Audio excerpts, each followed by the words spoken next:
บรรยากาศเด้อพี่น้องมื้อนี้เลาะเบิ่งกรุงเทพยามมื้อคืนยามมื้อคืนเลาะเบิ่งรถติดรถบ่ติดหม้องใดโล่งใดบ่โล่งตอนนี้ยังอยู่แถววงเวียน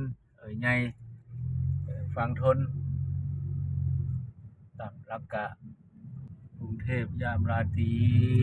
พี่น้องเอ้ยบ่ได้เห็นมานี่โอ้8 ปีแล้ว9 ปีแล้วแต่ปี59แล้วไป59 ปีนี่แหละบ่ได้มาแถวฝั่งทนก็ได้แต่ก่อนก็ล่องรถเมล์อยู่แถวนี้แล้วนี่แหละผ่านวงเวียนใหญ่ผ่านไปพระราม2บางแคนี่แหละมันหลงกรุงเทพก็ก็นั่งรถเมล์ไปตั้งหลักอยู่อนุสาวรีย์ชัยสมรภูมิพุ่นล่ะบางหลักอยู่หั่นรถคันใดผ่านมาเขาว่าก็ฮู้ตามเขาเขาเจ้าว่าคันหลงกรุงเทพจะไปทางใดจะไปถามยากไปตั้งหลักอยู่อนุสาวรีย์ชัยโลดว่าซั่น เริ่มต้นใหม่ เริ่มต้นใหม่ไปสำโรงไปไสไปบางบัวทองกันผ่านหันหมดเกือบทุกสายว่าซั่นเขาว่ากรุงเทพรถเมล์เด้สมัยนั้นมากันโอ้ยย่างแต่ที่แล้วหมอชิดจนสิไปบางบัวทองสมัยแต่ปีปี31ย่างซอกแซกซอกแซกซอกแซกไปแล้วที่อันนี้โปรเก้าอันนี้ ปกเก้าที่ อันนี้ยอดฟ้า โอ้ ยอดฟ้รัชกาลที่1เนาะโปรเก้ารัชกาลที่6สะพานย ก ง รุง แด เทพ ง สวรรค์เมืองฟ้าตัวกรุงเทพยามราตรีนี่หม้องใดก็ประเทศยูทูบเบอร์ต่างประเทศก็จะมาเห็นนี่เขาสะอ่อนหลายสะอ่อนคักเดี๋ยวนี้ก็ข้ามแม่น้ำเจ้าพระยาพี่น้องเอ้ยชมบรรยากาศกรุงเทพ27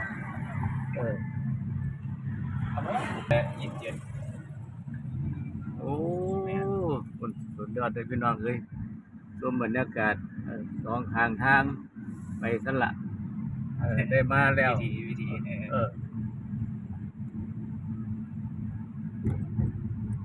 กินลมชมวิวกินข้าวกินดื่มทานอาหารเรียบร้อยแล้วก็โอเคชมบรรยากาศนี่ปากคลองตลาดด้วยสิก็มีอะไรก่อนพี่น้องเอ้ยฝนมื้อยามมื้อคืนมื้อเว้นก็คือกันปากคลองตลาดเบิ่งสิ่งของพี่น้องสุดยอดเอ้ยบ่ได้อยากเห็นดอกไม้ดอกไหลอยู่ที่เบิดตัวนี้หั่นเด้ดอกไม้มีเบิดทุกอย่างเอาโลด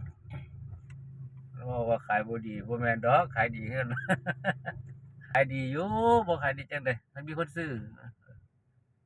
ดอกไม้สารพัดอย่าง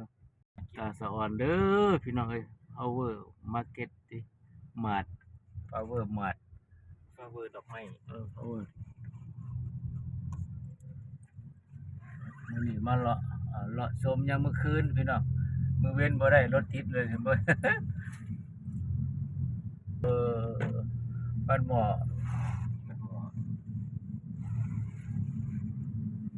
โอ้เฮ็ดครับนี่ที่จริงมันก็บ่ไกลเด้เลี้ยวเห็นเด้บ่ถึงนะครับมันไปตามหลักโอ้โล่งอยู่เนาะโล่ง แล้วก็ย่างไก่พวกรัดไปหน่อยนึงก็ไอ้สำเพ็ง3 ยอดเสาชิงช้า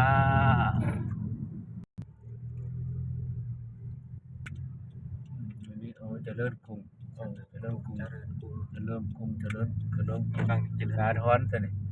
โป่งนี่พวกเก้าแม่นสีหมอลำโพงตรงไปนี่ เจริญกรุงอันนี้ก็สำลูก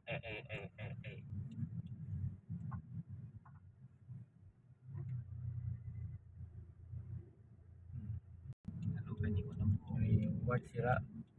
ธรรมรงค์กรุงเทพยามราตรีพี่น้องเอ้ยมาชมบรรยากาศสองข้างทางเลาะอยู่แถวเยาวราชแถวคลองถมนี่แหละเลาะเบิ่ง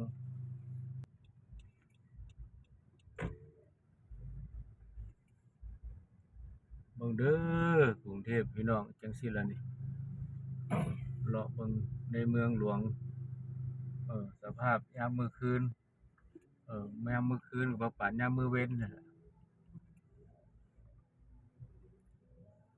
ขี่รถเลาะนั่งรถเลาะชมวิวซื่อๆดอก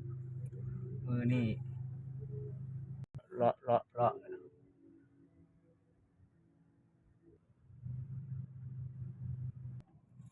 บริเวณนี้กรุงเทพเด้อพี่น้องโอ้ยบ่ได้เห็นอยู่บ้านนอกบ้านนาอยู่ป่าอยู่ดงก็บ่ได้เข้าในเมืองกรุงเทพหลายฟ้าหลายปีบ่เห็นแล้วเออ มีแต่ฝรั่ง จะมีแม่นฝรั่งว่าจังซี่เพิ่นโอ้ยเพิ่นสุมสนคนต่างชาติลูกเอ้ยเพิ่นน่ะเพิ่นของค้าของขายหน้าร้านเขาคือสิเดือนละหลายบาทเดี๋ยวนี้ตารางเม็ดละหลายบาทเนาะ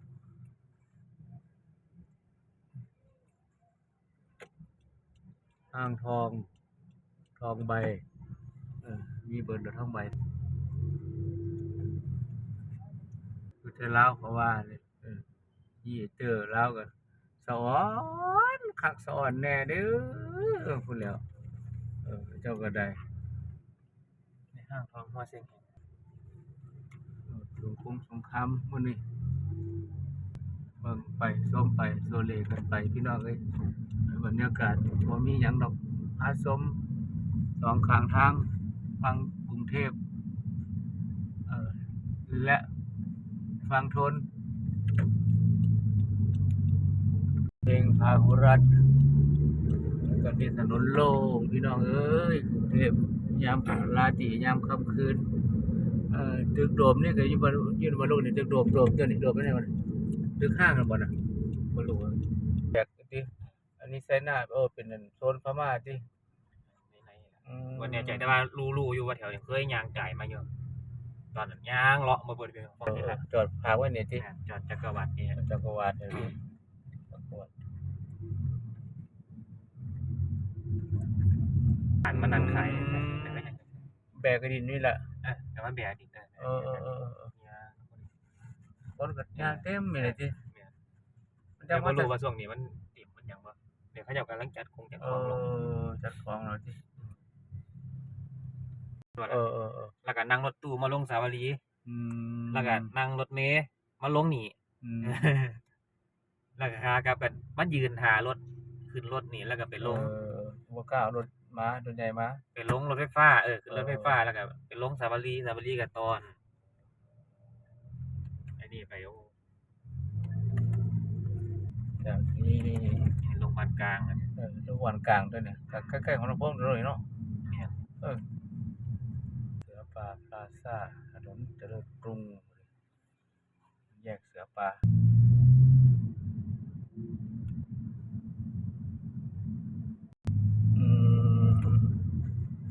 ช่วงพ่อเที่ยวอย่างมันก็สร้างอยู่นี่แหละ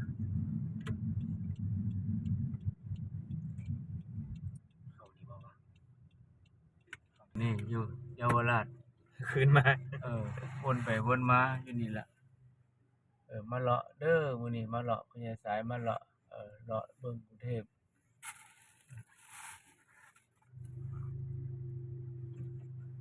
บ่มีหยังหลายตามภาษาสวลูกชายพามาเลาะเบิ่งกรุงเทพยามราตรียามวิกาลขี่รถเลาะวนกรุงเทพมาหากินเนาะดิ้นรนย่างไปย่างมาอยู่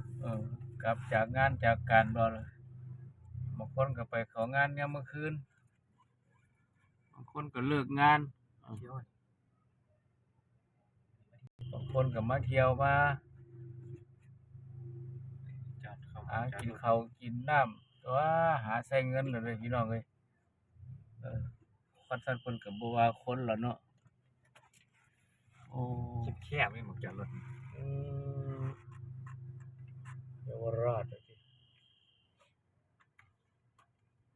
ก็ยังมองนึงมองตึกอยู่มองกันคลองถมหั่นแคบแฮงเลี้ยวบ่ได้เลยแทบบ่ได้เลยคนขับบ่เป็นนี่สวงหาเบิดเส้นมองตึกอันนั้นน่ะ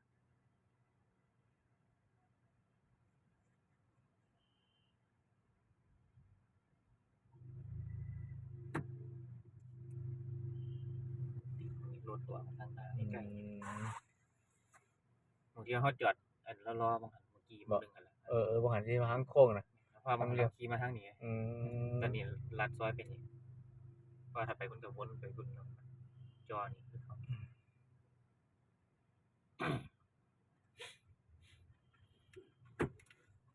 อ่างปลา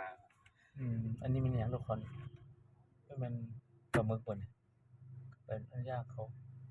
แกะย่าง โอ้แกะย่างว่าติ แล้วก็มาล่าโรยผงมาล่า โอ้ พริก แกะย่าง อาหารนั่นเนาะอาหารเมืองจีนเขาเคยเห็นพอได้เห็นในคลิปก่อนแกะย่างชุดละ50 บาทเป็นจังซี่เป็นปอเปี๊ยะเป็นแหนม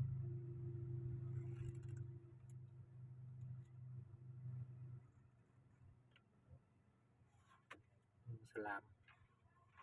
นี่ที่ ล้างนก หมูสลามที่น้ำสิง น้ำสิง นำซิง น้ำสิง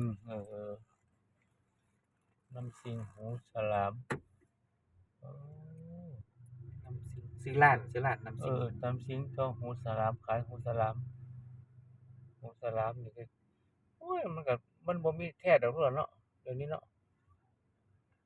สมากกันเขาไม่แพงกับของแท้ แพงก็สิหลายร้อยแล้วก็เนาะจานนึงเนาะแพงเนาะ พันหมดแล้ว เป็นพันร้อยที่